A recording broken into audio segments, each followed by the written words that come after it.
اگر تو آپ نماز کا ٹاپک کر رہے ہو، ٹھیک ہے نا جی، اردو میں کر رہے ہو پھر تو آپ نماز کو نماز لکھو گے، مگر اگر آپ انگلش میں کر رہے ہو تو either you'll write prayer اور صلات۔ اسی طریقے سے اگر آپ روزے کا ٹاپک کر رہے ہو تو اردو میں تو آپ روزہ ہی لکھو گے، مگر اگر انگلش میں کر رہے ہو تو either صوم اور فاسٹنگ۔ صوم وہ ایکچوئل ٹرم ہے جو قرآن و سنت میں استعمال ہوئی ہے، فاسٹنگ اس کی ٹرانسلیشن ہے، ٹھیک ہو گیا جی۔ اور صوم آپ کیسے لکھتے ہو آپ کو پتہ ہی ہوگا، صاد کے ساتھ اس کو لکھا جاتا ہے، ٹھیک ہے جی۔ لٹرلی صوم کا مطلب کیا ہے، ہمارے عبادت کی لٹرل اور ٹرمینالوجیکل ایکسپلینیشن اور اس کی ڈیفینیشن دے رہے ہیں۔ لٹرلی صوم کا مطلب ہے کسی بھی چیز سے دور رہنا، کسی بھی چیز سے اجتناب کرنا۔ To refrain from anything is literally known as صوم۔ مگر اگر آپ ٹرمینالوجیکل سینس میں بات کرو گے، اصطلاحی اعتبار سے بات کرو گے کہ صوم کیا ہوتا ہے، تو اصطلاحی اعتبار سے صوم کا مطلب ہے کہ رمضان کے مہینے میں صبح صادق سے لے کر غروب آفتاب تک، رمضان کے مہینے میں صبح صادق سے لے کر غروب آفتاب تک ان 3 چیزوں سے اجتناب کرنا، یہ صوم کہلاتا ہے، ٹھیک ہو گیا جی۔ 2 ہجری میں روزہ فرض ہوا جیسے میں پہلے بتا چکا ہوں، اور پہلے روزہ فرض ہوا اور اس کے بعد رمضان کے آخر میں ہی آپ کی زکوٰۃ فرض ہوگی۔ اور روزے کی عبادت ایک بڑی بہترین عبادت ہے ہمارے نیگیٹو ہیومن ایموشنز کو سپریس کرنے کے لیے، کہ جو میرے اندر ایموشنز یا جذبات پیدا ہوتے ہیں جن سے میں اپنی باڈیلی ریکوائرمنٹس کو اللیجیٹمیٹلی پورا کرنا چاہ رہا ہوتا ہوں، روزہ ان تمام ایموشنز کو، ان تمام فیلنگز کو سپریس کرتا ہے۔ اگر ہم امپورٹنس کی بات کریں گے صوم کی، تو اللہ تعالیٰ نے اس کی فرضیت کو خود قرآن میں نازل کیا، جیسے کہ یہ آیت ہے، اور یہ آیت آئی ایم شور تم سب کو آتی ہے کہ رمضان کا مہینہ ہے جس میں قرآن نازل ہوا، ٹھیک ہے نا جی، اور جو اس مہینے کو پالے اس کو چاہیے کہ وہ روزہ رکھے۔ اور یہ تو سب کو آتی ہوگی کہ اے ایمان والوں، روزہ تمہارے اوپر اس لیے فرض ہوا، تمہارے اوپر فرض ہوا جیسی پچھلی قوموں کے اوپر ہوا، تاکہ تم کیا اختیار کر سکو، تقویٰ، ٹھیک ہو گیا جی۔ اس کے علاوہ کچھ اور چیزیں جو روزے کی امپورٹنس کی دلیل بن سکتی ہیں یار، کچھ لاجیکل ایکسپلینیشنز ہیں ہماری روزے کے بارے میں، رمضان کے مہینے کے بارے میں، کہ دیکھو رمضان کا مہینہ ایک بہت ہی بہترین اپرچونٹی ہوتی ہے مسلمانوں کے لیے کہ وہ اپنا پوٹینشیل جان سکیں کہ میں کس کس چیز کا کیپیبل ہوں۔ دیکھو یار، حرام سے تو ہر حال میں بچنا ہی بچنا ہے، وہ تو اللہ تعالیٰ کے ایک سٹینڈنگ آرڈر ہے جو ہمیشہ رہے گا، مگر روزے کے دوران ہم کیا حلال سے بھی نہیں بچ رہے ہوتے؟ کھانا پینا تو حلال ہے، ٹھیک ہے نا، آپ کا کوئی پارٹنر ہے، آپ کا اسپاؤز ہے، اس کے ساتھ آپ کے ریلیشنز obviously حلال ہیں، لیجیٹمیٹ ہیں، اللہ تعالیٰ ان سے بھی روک دیتا ہے روزے میں۔ رمضان کا مہینہ مجھے اور تمہیں یہ دکھا کے جاتا ہے، ہمارا اصل پوٹینشیل دکھا کے جاتا ہے کہ اگر تم اللہ تعالیٰ کے لیے کچھ کرنے کی نیت کر لو تو تم اگر حرام کو چھوڑنا چاہو وہ تو دور کی بات ہے، وہ تو چھوڑو گے ہی چھوڑو گے، تم حلال کو بھی چھوڑ سکتے ہو۔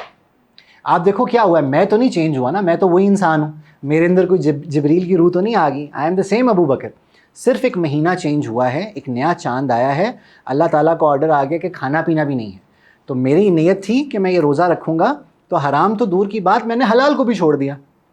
تو یہ جو ہم بار بار کہہ رہے ہوتے ہیں کہ ہم بڑے کمزور ہیں، ہم بڑے کمزور ہیں، رمضان مجھے اور تمہیں اپنی اسٹرینتھ دکھا کر جاتا ہے کہ تمہارے اندر کتنا پوٹینشیل ہے، کہ اگر تم حرام کو چھوڑ دو، تم تو حلال کو بھی اللہ تعالیٰ کے لیے چھوڑنے کو تیار ہو۔ ایک یہ بات، اور ایک اور چیز ساتھ میں جوڑو کہ دیکھو رمضان کا مہینہ بہت ہی اچھا مہینہ ہوتا ہے ایک سیلف ڈائگنوسس کا، کہ میں جو گناہ کرتا ہوں اس کا سورس کیا ہے، میں کیوں کرتا ہوں، ٹھیک ہے۔ ایک حدیث کو یہاں پہ ساتھ جوڑو، آپ نے ایم شور سنی ہوئی ہے، رمضان کے شروع میں سنائی بھی جاتی ہے، کہ جب رمضان کا مہینہ آتا ہے تو رحمت کے دروازے کھول دیے جاتے ہیں، جہنم کے دروازے بند کر دیے جاتے ہیں، اور شیاطین کو قید کر دیا جاتا ہے، شیطان قید ہے، ٹھیک ہے نا جی۔ رمضان کا مہینہ آیا اور یہ چیز ہمیں نظر بھی آتی ہے، مساجد میں ذرا رش ہو جاتا ہے، خود بھی دل چاہ رہا ہوتا ہے، کچھ نہ کچھ ایکسٹرا ہم کر رہے ہوتے ہیں جو عام دنوں میں ہم نہیں کر رہے ہوتے۔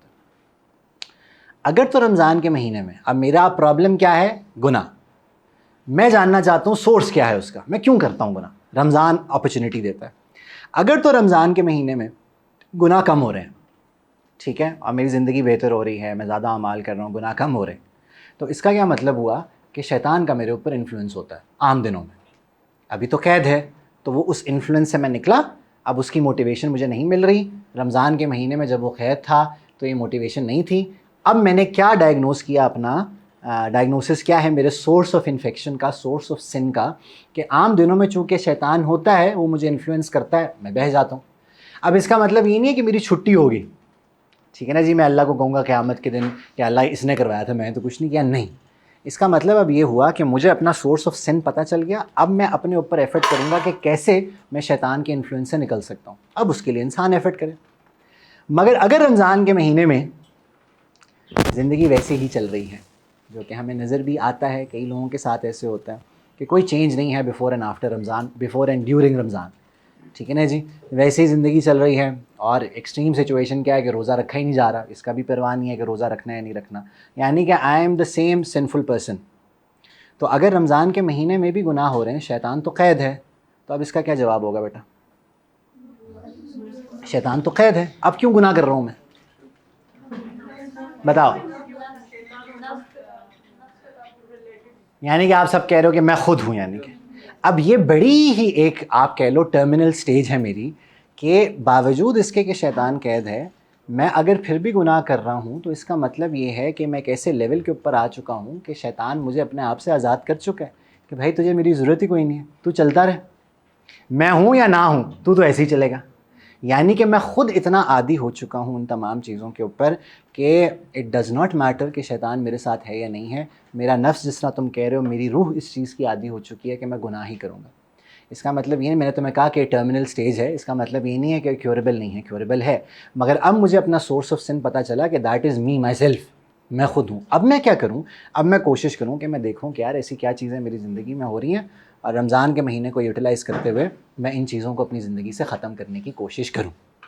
ٹھیک ہو گیا جی. تو رمضان کی امپورٹنس اس طرح سے، ایک تو قرآن کے تھرو کہ اللہ تعالیٰ کیا کہتے ہیں اس کے بارے میں، اور پھر رمضان کیا ہمیں دکھا کر جاتا ہے، ہمیں ہمارا پوٹینشیل دکھا کے جاتا ہے، اور ساتھ میں ہی ہمیں یہ دکھا کے جاتا ہے کہ اگر تم گناہ کرتے ہو تو اس کی ریزن اس کے پیچھے کیا ہوتی ہے. ٹھیک ہے نا جی. اور پھر جب انسان کا ڈائگنوسس ہو گیا، اب وہ کیور کی طرف چلے، علاج کی طرف چلے کہ میں نے اپنا علاج کیسے کرنا ہے. ٹھیک ہو گیا جی.